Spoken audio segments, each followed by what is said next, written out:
4 p.m. We're bringing developing news and the stories behind the headlines. This is Storycon, or the Story Conference. I'm Ed Lingao.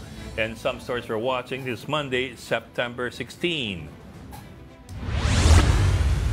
The National Maritime Council says another vessel will replace the BRP Teresa Magbanua in Escoda or Sabina Shoal.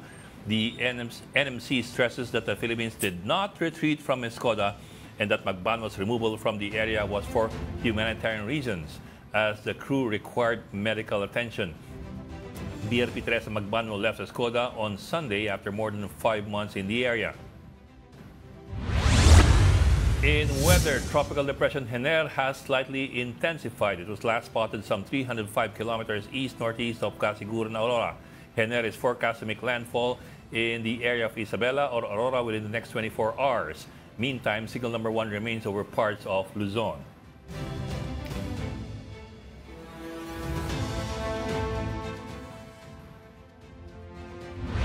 And the Philippine National Police has joined the intensified manhunt for former presidential spokesman Harry Roque. Authorities have yet to locate Roque after he was cited in contempt by the House of Representatives. Roque refuses to submit his documents of property and assets to the House Quad Committee. These were allegedly connected to the illegal Lucky South 99 Pogo Hub in Porac, Pampanga. And of course, joining us today, Ami Pamintuan, the editor-in-chief of the Philippine Star, and Storycon's resident supranational Ronald Llamas. Happy Monday! Sorry. Happy Monday. Ito Ronald and Ed. Happy Monday. Ami, napapikit ako dun sa intro na yun. Kasi I just... baka maging fugitive din ako eh. Kasi I just read an item about Harry Roque, so... Baka maging fugitive din ako, delikado. Yung book, may abs ka naman, di ba? Ha? May abs ka naman eh. Well, kumpara kay Harry. O bakit may abs si Harry? Diba? I'm not talking about the shape, I'm talking about the presence. Those are two different things, di ba? Baka mabalata kayo ng body shaming, ha? Hindi. Sabi ko nga, I'm not talking about the shape, I'm talking about the presence of abs. Kahit naman ako may abs eh. Yung distended nga lang. Pag nag-stomach in ka, pwede lumabas yan eh. Okay, teka, nagkakaloka na tayo dito. Okay, daming story ngayon. Ami, especially over the weekend, naglabasan ng mga story ang biglaan. Among other things, may Magbanua, may Trump, di ba? Parang assassination attempt. Tatanungin ko si Tito Ronald, tagahanga ba siya ni Duran Duran? Duran-Duran pa. May Duran-Duran pa. Wild Boys ka rin ba? Wild Boys? Hindi, ang kausap ko last week tungkol kay Joan Baez kung gusto daw namin imbitahan dito. Sabi ko, gusto ba? Sobrang luma na yun. Sabi ko nga, mas matanda mas matanda sa Duran-Duran yun, si Joan Baez. Buhay pa ba siya? Buhay pa, ikaw naman. Buhay pa ba yun? Buhay pa, icon yun eh. 60s icon yun eh. Sino mas matanda, siya o si JPE? Hindi, si JPE. No? Sobra naman, si JPE naman. Si JPE, panahon pa ni Haring Solomon yun eh. Metusalem naman, gano'n. Metusalem. Pero naghihintay kami ng kasi may lumalabas na naman ngayon online yung invitation daw, merong letter, meron yatang seal ng Office of the President. So naghihintay kami ng clarification dyan sa mga lumalabas na yan, saka kung anong comment kung may further comment pa Malacanang. Ami, you mean the birthday party, the birthday celebration ko sa may Duran-Duran concert? Is that the one you're referring to? Yes, yung Duran-Duran, yung super exclusive. Nagsalita mga 80 lang daw ang imbitado, kaya tinatanong ko si Ronald kung kasama siya.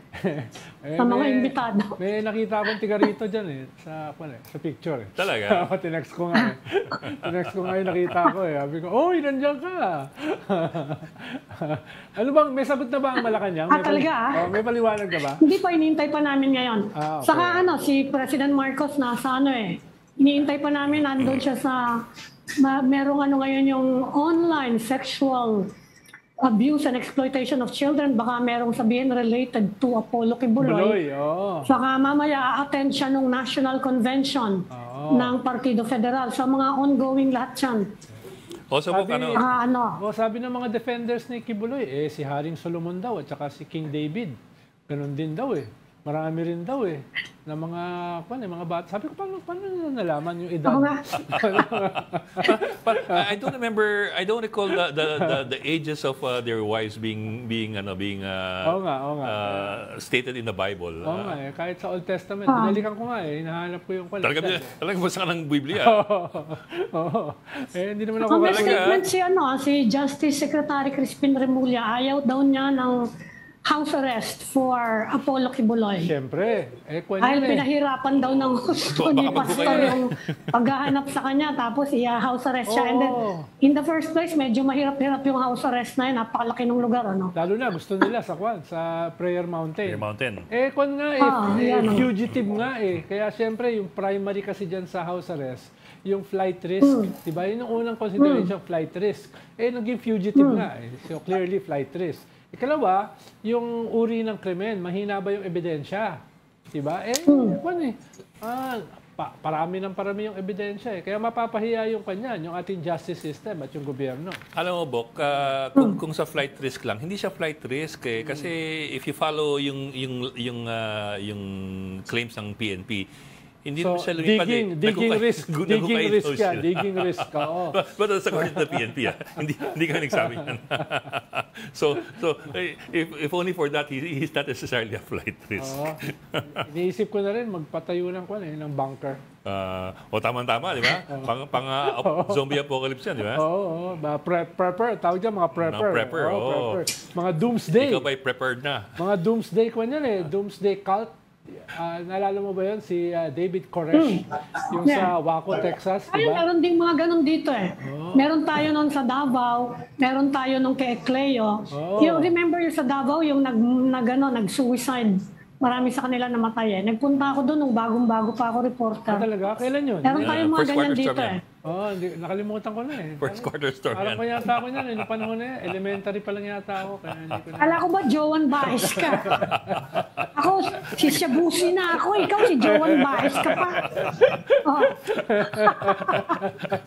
Naglalabasan talaga ng mga dati. Bok, teka, pinag-uusapan ng Duran-Duran eh. Tingin mo ba na alam ng mga taong nakikinig sa atin kung anong Duran-Duran? Wala nga. Naabutan mo nila yun? Wala nga eh. Hoy, sikat naman yung mga kanta niyan, ano? Matagal na hindi sila. Yung mga luma. Hindi, mga millennial tsaka Gen Z, hindi na nila kilala yan eh. Hindi na. Ewan ko kung ano. Pero sikat na sikat yung mga kanta nila eh. Nung panahon Yung natin. Wild Boy, sikat na sikat siya. Dekada 80 yun eh. Magkano Hindi kaya pa sila pinapanganak. BTS na yan sa ano. Magkano kaya bayad Taylor dyan? Swift. Ayan eh. Ami, magkano kaya bayad dyan? Sa Duran-Duran. Akala ko Compute na minimum daw yata na mga 44 to 50 million pesos naman ang aabutin So, mga 1 million. for that kind of performance. Kasi hindi naman yung complete concert. I think a couple of songs lang yan eh. Diba? So around mga Hindi naman yung complete concert. $1 million. Dahil may mga bayad pa sa mga hotel, mga pagkain, sa konting inom, tsaka sa first class yan. Yung kaya medyo malalagdagan ng konti. Well, one estimate I read, of course, it is an estimate, was mga 57 million pesos ang halaga. Yan, ganon. Mga $1 million. $1 million. A little less than $1 million kasi maano yung dollar ngayon eh. Nasa 800 data or $900,000, mga ganun. 58 ngayon ang dollars eh. So mga ganun. Mga $1 million siguro. Yeah. So, Pati yung pag-transport, syempre, kasi ano yan, First class. kasama sa gastos mo yung yung transport nila. Syempre, first class yan. Oh, yeah. Sa birthday ko kaya, sino kaya imbitahin ko? Sa birthday mo? Oo. Ano Bok? Spandau Ballet naman. Shabusi! Shabusi! Depression mode My na lang. baby want a Birkin. Yeah. She's been telling me.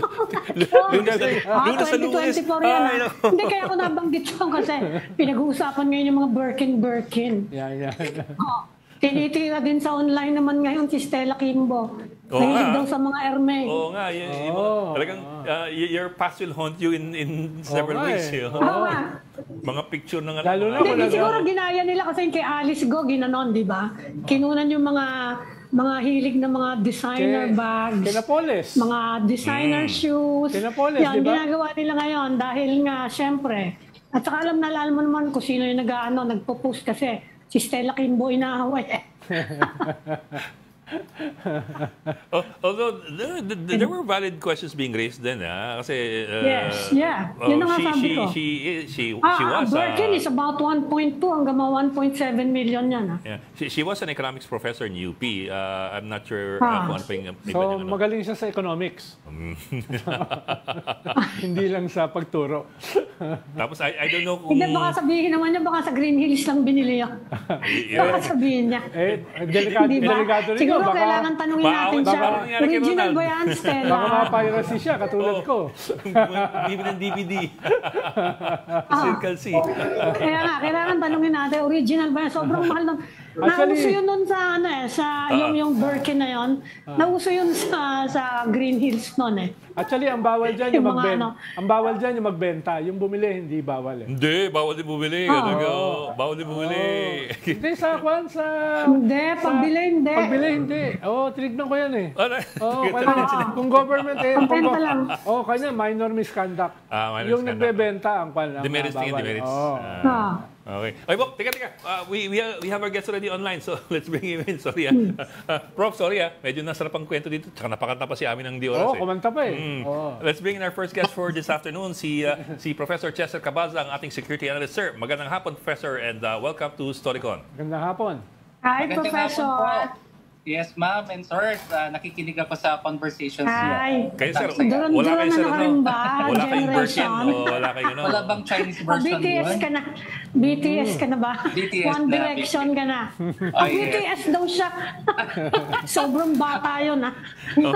O Bini ba? Bini. Nakiki-BTS lang, ma'am. Nakiki-BTS. Ayan, pwede yan. Accurate yan. Kailangan naman, kailangan ng support local, Bini o kay SB19, yung mga ganon. Di lalo nang mas bago yung bagong-bago Bini. Yun, hindi ko memorize yung mga pangalan nila. Tingnan mo. Hey, Prof, of course, everybody's heard about what happened sa Teresa Yes. Magbanwa. It's already on the way home. It's already back. But of course, the primary At concern... may kapalit na, ha? Oo. May pinadadala na daw silang panibago. I think it's on the way or it's almost there. Pero, sir, Yeah. ang primary concern nga naman is baka we might have Scarborough Shoal all over again. I mean, the replacement is on the way there. We don't know whether it will be successful in establishing its presence there o magkaharangan ulit. Kasi yung resupply na nga lang ng Magbanwa, nahirapang magpasok ng gamit kaya hindi siya ma-resupply at nabusan ng tubig at pagkain. So we don't know kung it will be a successful replacement of Magbanwa. What do you think of what happened? Were there other things that we could have done as far as this was concerned? Could we have resupplied in a better way para hindi muna mag-pull out ang Magbanwa? Or was it really necessary to pull out Magbanwa? Okay, let's put into context first the similarities and differences of Scarborough Shoal and the Sabina Shoal. No? One is, of course, napakalaking bahura ng Scarborough Shoal, which is close to Zambales. And there's only one mouth or entry there. That's the reason why it was so easy for China to control it. Unlike in Sabina, this is the largest reef in this Spratlys Island. So marami kang multi-entry. No? Hindi lang isa yung pwede mo pasukan. And of course, what happened there, of course, we placed our PRP Teresa Magbanwa. Similar to what we have done in the Second Thomas Shoal or yung Ayungin Shoal kung saan nandun yung BRP Sierra Madre. The question there is, what happened? Why all of a sudden left? No? Well, of course, they did, China Coast Guard did a lot of ramming and they even scared us of the crushing na similar naman sa ramming. Dati na nilang ginagawa yan. And what happened recently, there was the 10th BCM. And most likely, yung pinag-usapan nila would be the situation in Sabina Shoal. In the 9th BCM, last month, I remember there was an agreement made between the Philippines and China. And the resolution there was dapat tuloy-tuloy yung resupply mission. But let's put into context kung anong nangyari, bakit hinarangan nila yung Skoda or Sabina Shoal ng China at mukhang hindi naging maganda yung resolution nila because both parties stood with their own positions. And there was no joint communique coming out from the 10th BCM. I'm quite sure hindi naman biglang give up si Philippines dyan because of course medyo matindi pa rin yung ating statement coming from DFA that Sabina Shoal is still part of the exclusive economic zone of the Philippines. I think logistics yung naging problem. And secondly, it was also a direct result of their conversation. One, of course, no, dahil 3 beses nilang niram yung Magbanwa natin at malalaki yung butas doon. Yes, sir. And the goal of China, if there was no talk, is to really sink Magbanwa or to it away. So might as well, it's better to de-escalate the situation. Kaya medyo nagpahinga muna si BRP Magbanwa at may kapalit naman siya. It was assured to us to stand with our strong presence in that maritime feature of the Philippines. Now, what do we expect from China? We are expecting in also that China will also decrease its warming. Kasi nga 207 the last time, no? 207 1 versus 207 vessels.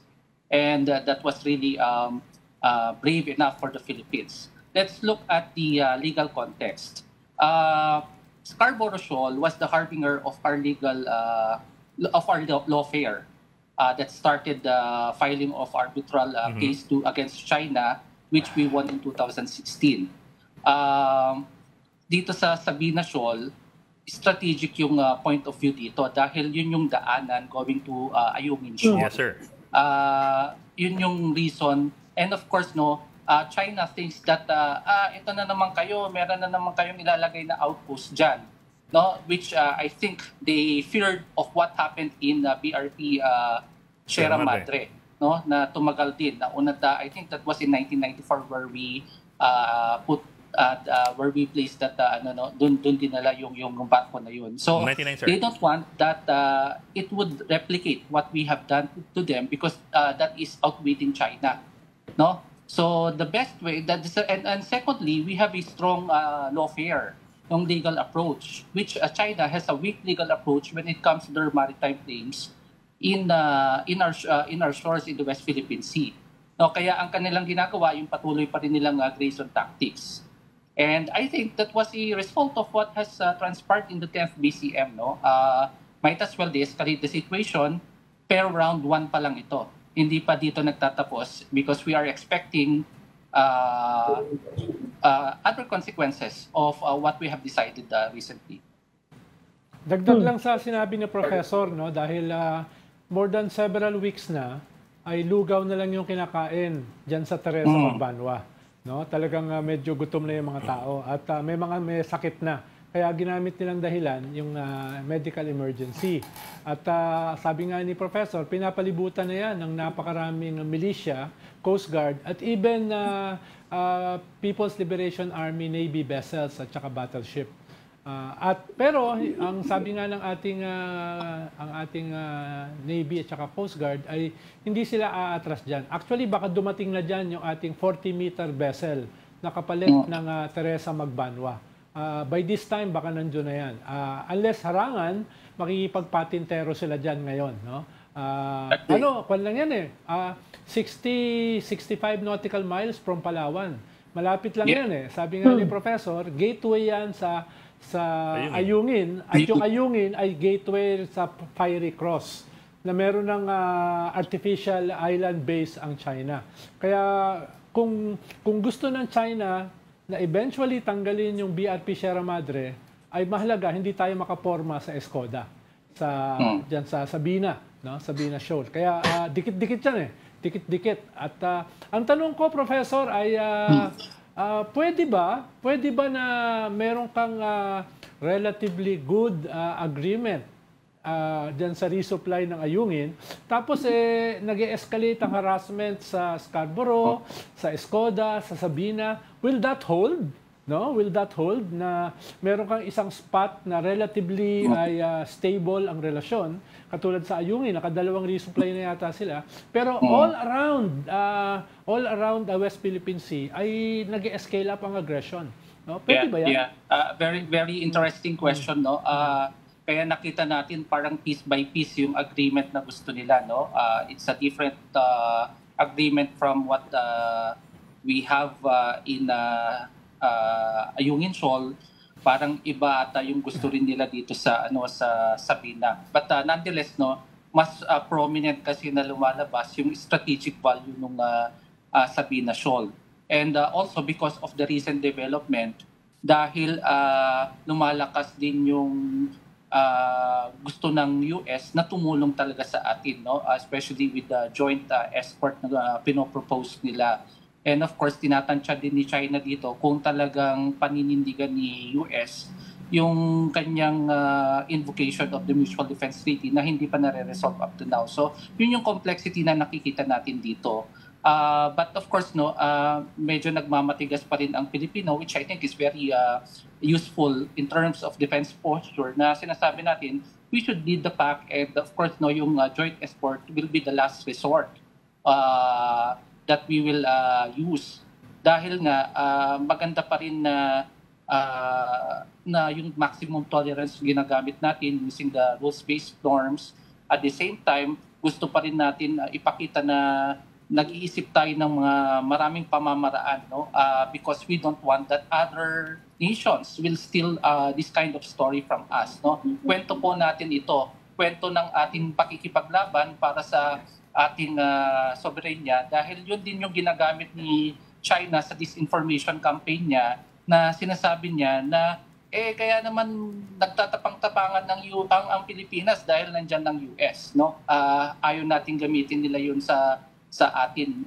Gusto natin ipakita na talagang meron tayong paninindigan, at ang ating paninindigan ay dahil mas malinis ito dahil ginagamitan natin ito ng international law, and of course pinapaniwalaan kasi natin yung international rules-based norms. But nonetheless, no, ang issue dito, yes po.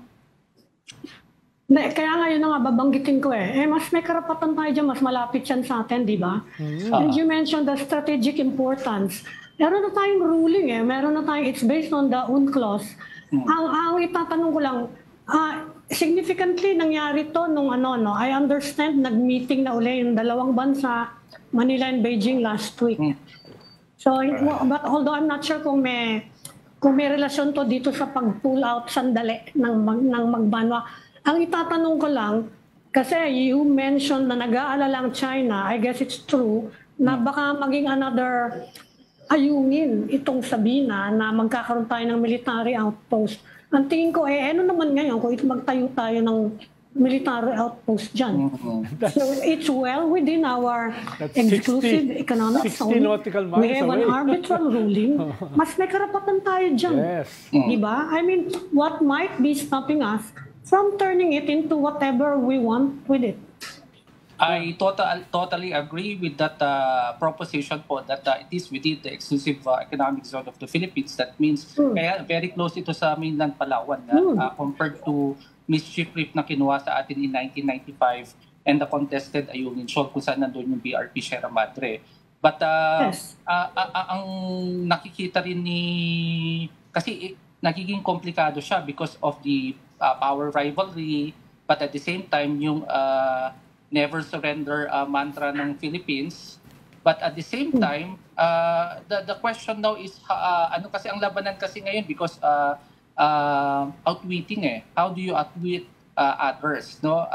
Naisip kasi ni China, ilang beses kasi natin sila na outwit in terms of lawfare. Talagang pinapaniwalaan ng mundo yung credibility natin pagdating sa ganyan. And secondly, yung talas ng ating strategiya, no? Kasi hindi nila na-foresee yung BRP Sierra Madre. Tapos ngayon, naiisip nila na ito na naman, meron na naman silang bagong strategiya dito sa Teresa Magbanwa. So kaya ang papansinin natin, ang kanilang strategy lagi is the use of violence. Kaya nga ramming and crushing yung ginagawa lagi nila. Because they really have a weak narrative, support from the international community, and weak legal claims in the West Philippine Sea. Kaya doon ngayon ang labanan kung paano nila tayo makukuha in terms of, because of course, they don't want to lose us for the reasons that kailangan nila tayo sa kanilang grand strategy dahil unang-una, ang kakompetensya nila ay ang Estados Unidos, no?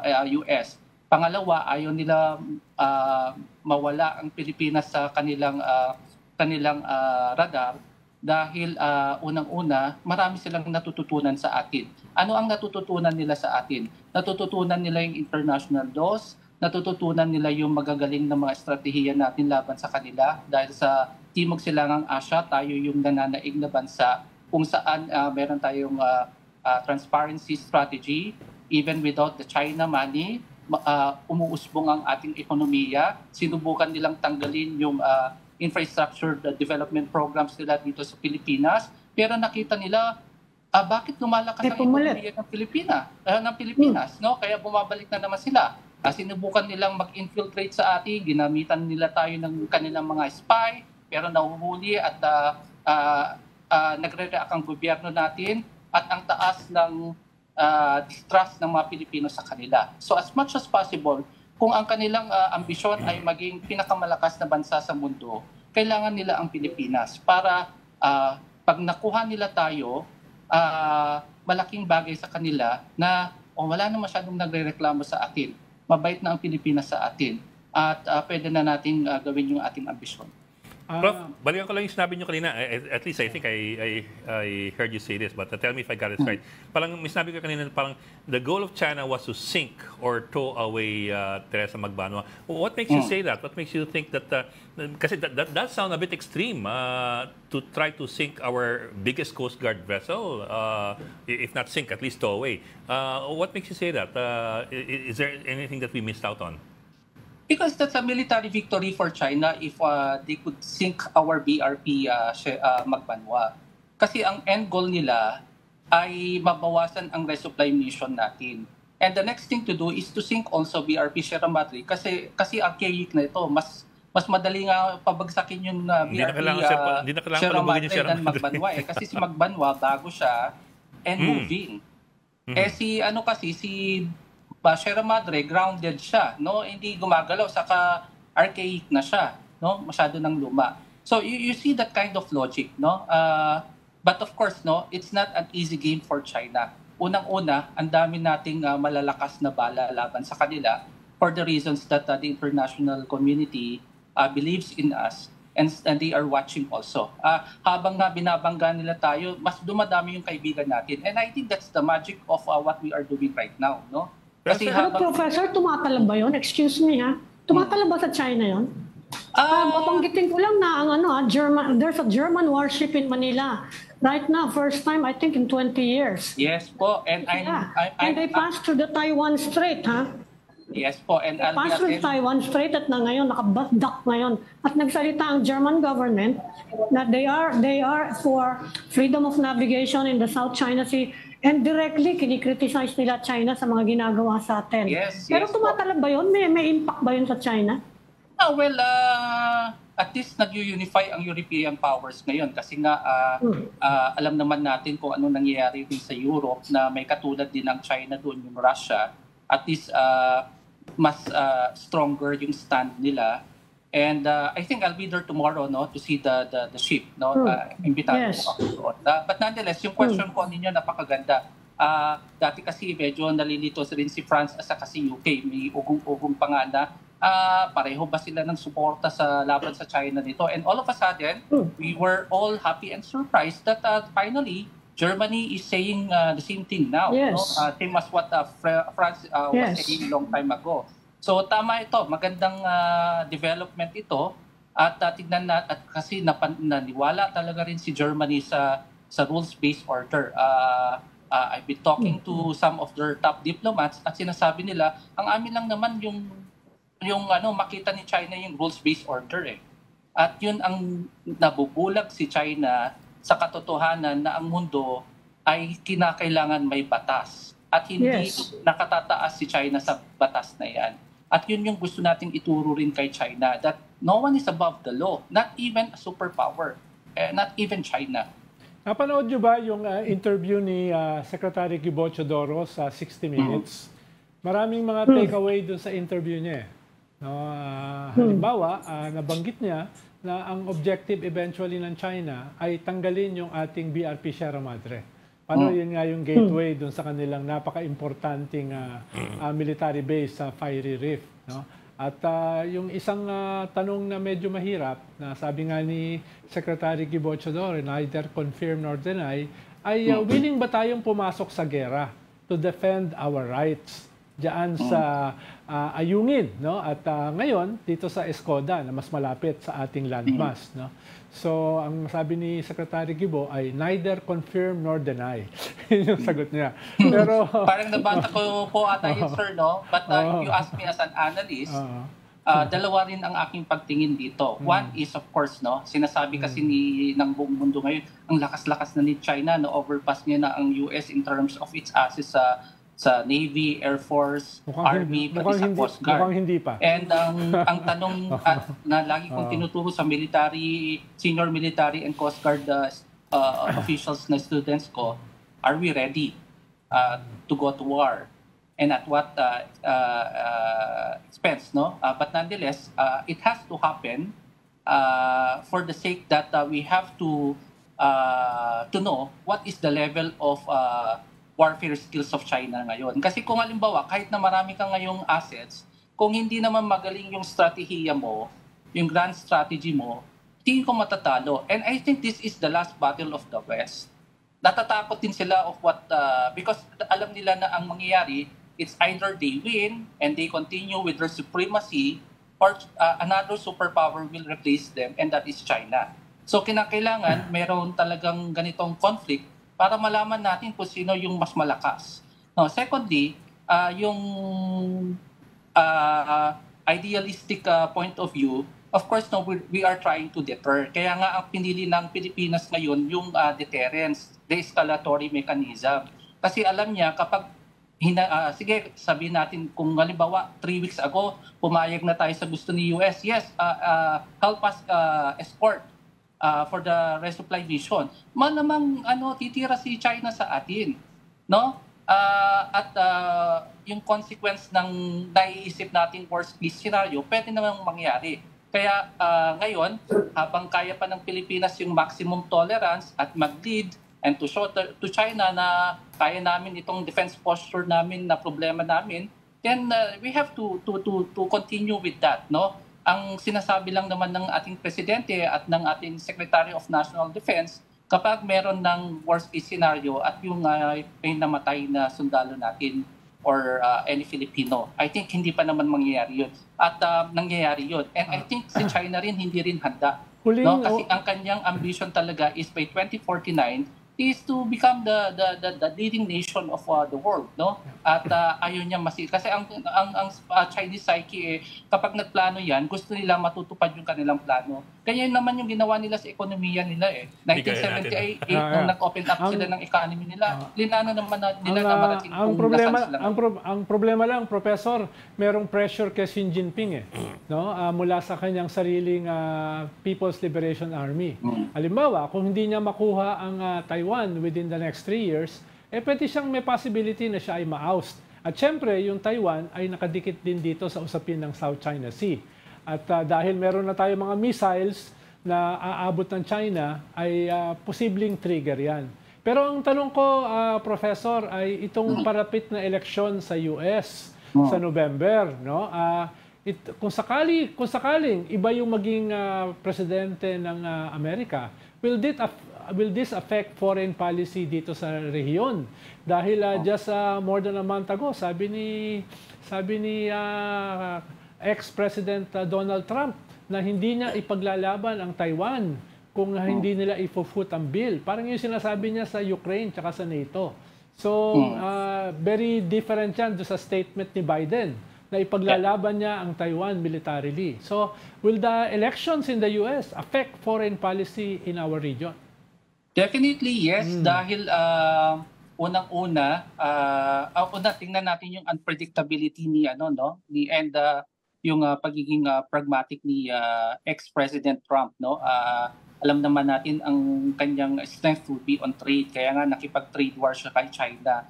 But of course, no, ang question there, even Ukraine, I've been talking with some Ukrainian analysts, natatakot sila of the consequences, no? Kasi maaaring gawin niya makipagkaibigan si Trump kay Russia at magkaroon ng armistice o peace treaty with Ukraine. So, ano naman dito sa side of our region, no? What would be the consequences? Yung iba natatakot na baka hindi na tayo suportaan dun sa 4 na EDCA sites natin. Dahil nga dun sa sinasabi niya na si US kasi lately naging protectionist superpower siya. Mas iniintindi niya ngayon yung mga domestic affairs niya than yung foreign affairs niya. Mainly because of some monetary constraints. And at the same time, mas tinitimbang niya ngayon yung kanyang national interest more than yung international interest. But at the same time, dahil nga police power pa rin siya, wala pa rin pumapalit na bansa sa kanyang estado bilang pinakamalakas na superpower, nandun pa rin yung kanyang pakikipaglaro kung paano niya mabalanse ang lahat, yung domestic at saka yung foreign affairs niya. But nonetheless, I think si ex-President Trump kasi, alam naman natin yung personality niya, very unpredictable. Maaari niyang, I think, mas magiging close siya kay Russia more than kay China kasi even during his first stint as the US President, talaga namang mainit ang dugo niya kay China, no? Kaya nga nakipag trade war siya. And nonetheless, dahil gusto niya America first at American supremacy, ang target talaga niya ay si China. So ang consequences nun, maaaring i-lessen niya ang support with Taiwan and the Philippines kasi hindi siya masyado magaling sa rival alliances and of course yung multilateralism. But at the same time, I think mas magfo-focus siya talaga on how to counter China kasi alam niya na ang pinakamalakas na kalaban ngayon ng US ay ang China, no? Whether be it economics or military. Okay. Bok, we have to go into a break. Maraming salamat po, Professor Chester Cabalsa, ang ating security analyst. Sir, thank you for joining us. Salamat, Prof. Thank you. Thank you, Professor. Our second guest for today, Monday, Congressman Johnny Pimentel of the 2nd District of Surigao del Sur. Sir, magandang hapon and thank you for joining us, Congressman Pimentel. Good afternoon, Congressman. Hi, Congressman. Good afternoon po sa inyong lahat. Good afternoon po. Sir, si former Congressman Harry Roque still apparently indisposed. Nag-message kami sa kanya kanina asking for him to join us in this show. Nag-regrets po. So at least masagot siya. And he also said na he will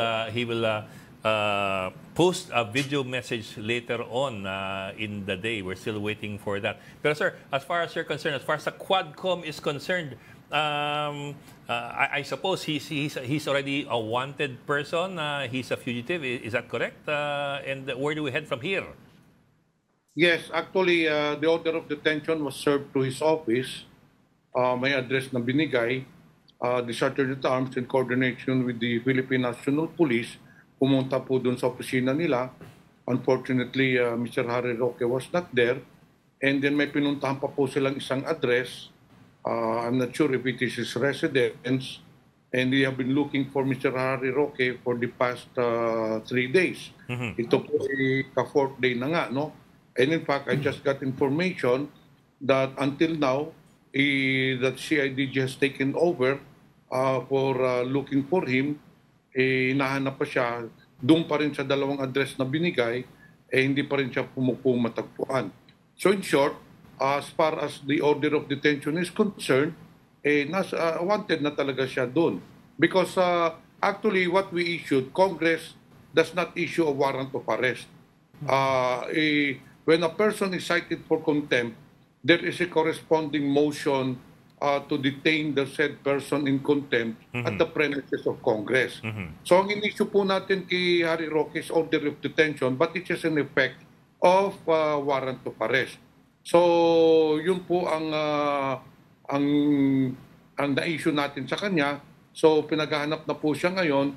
So, that is why I said earlier, this morning, kung hindi pa rin po natin mahanap si Harry Roque, then probably on Thursday, which we will have a 6th hearing, we will move to request the Bureau of Immigration to issue a whole departure order for Harry Roque. Yes. Congressman, this is a legislative process, ano? Kasi na-contact din namin si Mr. Harry Roque today, sumagot sa amin, sabi niya, he is going to the Supreme Court para daw for a judicial relief. Pwede bang mag-order ang Supreme Court sa Congress Natigilan nyo yan? Actually, he can seek redress from Supreme Court. But until such time that the Supreme Court has not yet decided on his petition, hindi pa nga natin alam kung nag-file na siya ng petition niya.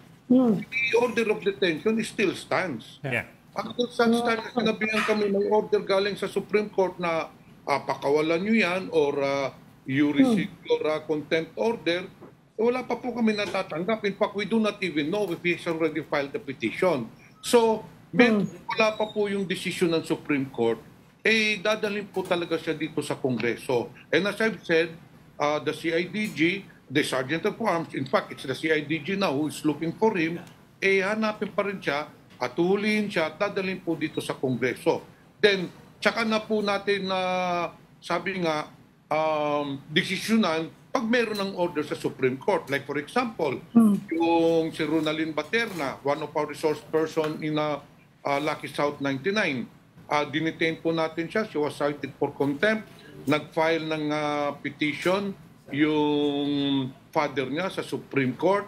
And then we were made to explain. However, it was already moot in academic dahil nung lumabas yung decision or yung letter ng Supreme Court requiring us to explain, pinalabas na po natin si Ronaldin Baterna. As I've said, we have not received any communication or decision for the Supreme Court, so tuloy pa rin po ang paghahanap kay Harry Roque. Congressman, meron bang mga kaso na ipa-file na o na-i-file na sa mga regular courts labang kay Harry Roque? Dahil sabi dati ng PAOK at sabi rin ng DOJ ay nagpaplano silang magsampa ng kaso. So, ang tanong ay, maliban dito sa warrant batay sa contempt charges sa kanya ng Kongreso, may iba pa talagang mga kaso na nakasalang na o kaya ay na-implement na? Sa pagka ngayon po, pinag-aaralan pa po ng DOJ and then PAO kung sasampahan siya ng kaso. But as far as I know, hindi pa po nasasampahan. Ang nasampahan po ng kaso is si Cassandra Leong, si Alice Go, and 32 other personalities involved in the Pogo operations ng money laundering. No? Yung AMLA po ang nag-file. And then I understand that another case will also be filed for human trafficking naman. Pero hindi pa yata napafile yung human trafficking. Pero yung sa AMLA, for money laundering, na-file na po. Pero sir, I was also wondering, the committee has also invited the former President Duterte to attend the hearings several times already, and he has never attended the hearings. I'm wondering what makes it different in this case versus the case of Harry Roque, where Harry is cited for contempt, and the former President can apparently just ignore the invitation. Now, this is totally different, no? Una, let me make it clear. The contempt order for Harry Roque was not for the reason of a no-show dahil hindi siya sumipot. Yung contempt order kay Harry Roque, we issued that because of his subpoena ducis tecum. During the last two hearings, the committee issued a subpoena ducis tecum for him to produce or submit pertinent documents relative to the inquiry. So hindi po kasi there are 6 grounds for a person or a resource person to be cited for contempt. One is a refusal to appear in the committee. The other one is refusal to produce or submit pertinent documents. Doon sa subpoena ducis tecum po yung cite for contempt ni Harry Roque. Now in the case of former President Duterte, we have only invited him once pa, no? I think it was during the 4th hearing. Now, the committee has not yet decided whether we will issue a show cause order because I've said, as a courtesy to a former president, we cannot extend that to other personalities. This is a former president. So therefore, we should also show some courtesy.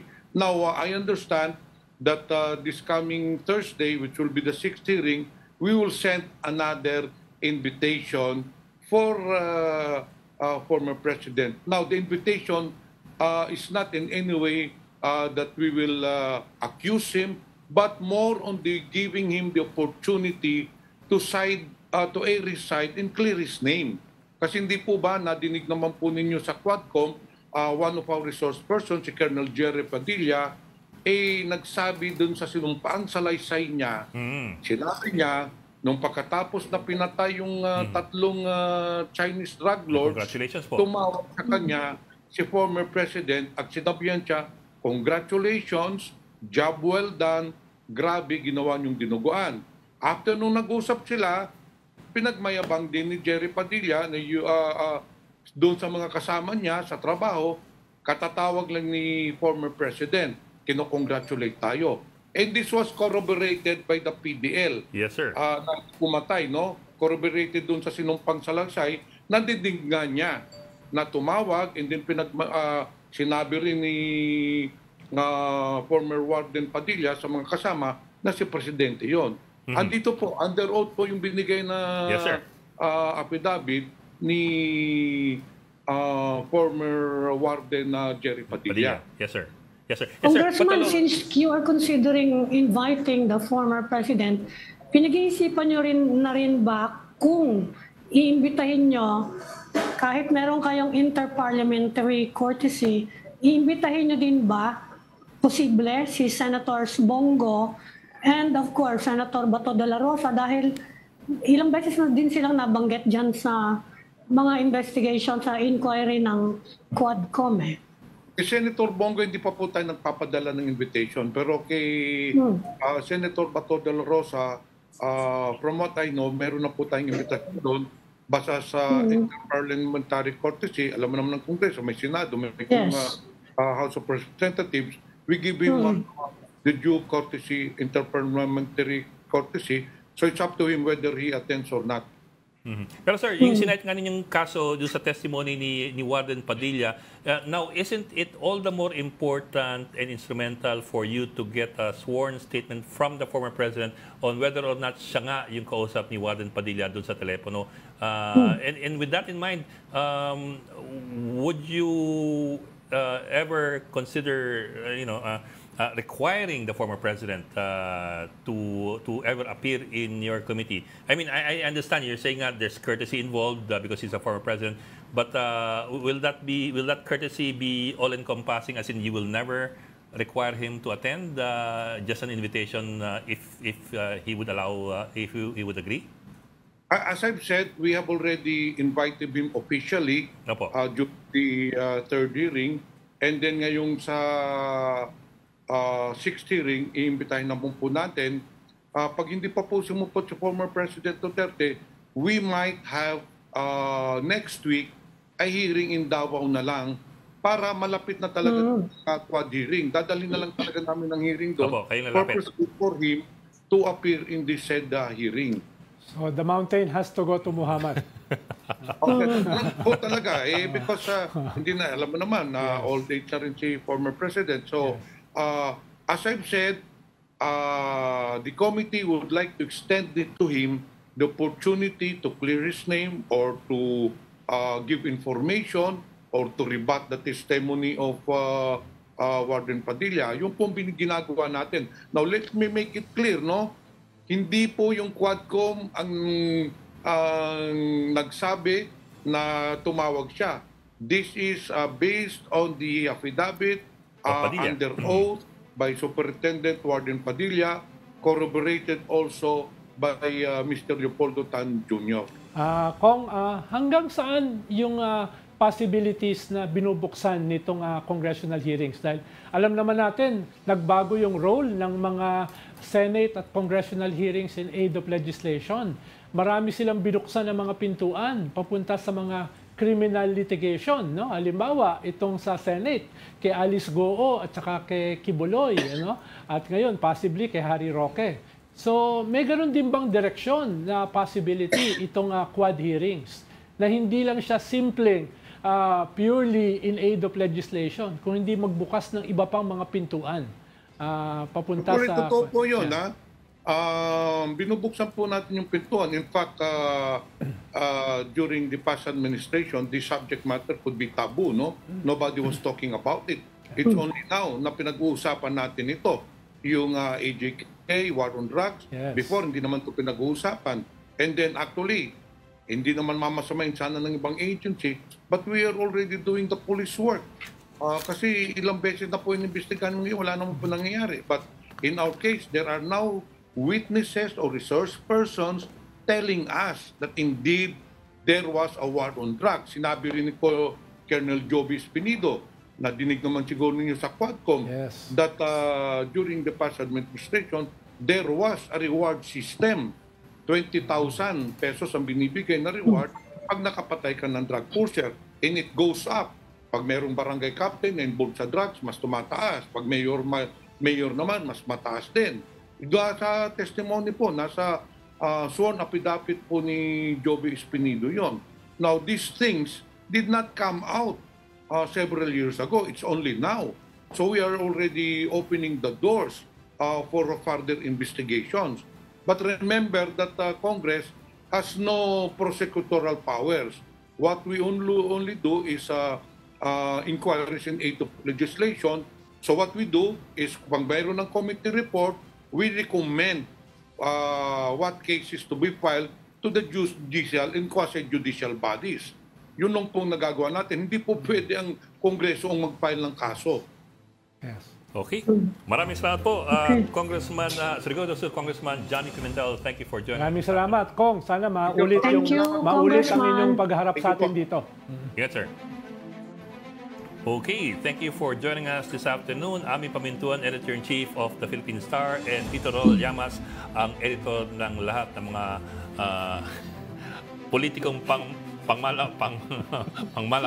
Yun. Scheider. Tagahanga ni Joan Baez.